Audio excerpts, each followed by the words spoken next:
ఎవరికన్నా కోపం వస్తే ఏం చేస్తారు? కొట్లాటకు దిగుతారు, తిడతారు. ఆఫీసర్ల మీద కోపం వస్తే వాళ్ళ పై ఆఫీసర్లకు కంప్లైంట్ చేస్తారు, లీడర్లకు చెప్పుకుంటారు, నిరసనలు చేస్తారు.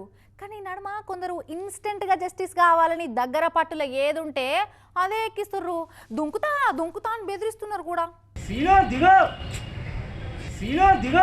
ఇప్పుడు వానాకాలం సీజన్ ఉన్నట్టు టవర్లు ఎక్కే సీజన్ గిన నడుస్తున్నదా ఎట్లా? ఎవ్వరి కోపం వచ్చినా పోయి టవర్ ఎక్కి గావర చేస్తున్నారు. ఇక ఈయన చూడోరి సెల్ ఫోన్ సిగ్నల్ టవర్ ఎక్కి పోలీసు వాళ్ళు సారీ చెప్పాలని డిమాండ్ చేస్తున్నాడు.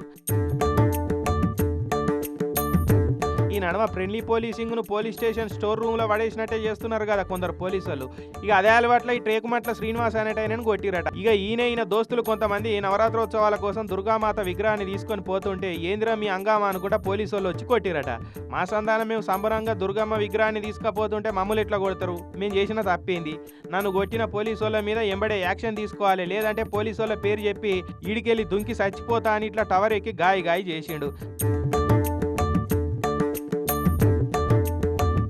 జనమంతా బాగానే జామ్ అయ్యారు. మెడల్ నొస్తుంటే మీదికి చూసుకుంటా అద్దు సీను అద్దు దిగు కిందకు దిగు సీను కిందకు దిగు. నిన్ను కొట్టిన పోలీసు వాళ్ళ మీద పెద్ద ఆఫీసర్లకు ఫిర్యాదు ఇద్దాం గానీ నువ్వు గవాళ్ళ కోసం ప్రాణం తీసుకుంటావు, దిగొస్తూ దిగు అని కిందున్నోళ్ళు బతిలాడబట్టిరు. పండుగల టైంలో పబ్లిక్ కు సాయపడేటట్టు ఉండాలి కానీ ఇట్లా ఎక్కడదో ఫ్రస్ట్రేషన్ తోటి పబ్లిక్ ను కొడితే ఎట్లా అన్నట్టు పోలీసు వాళ్ళు కూడా.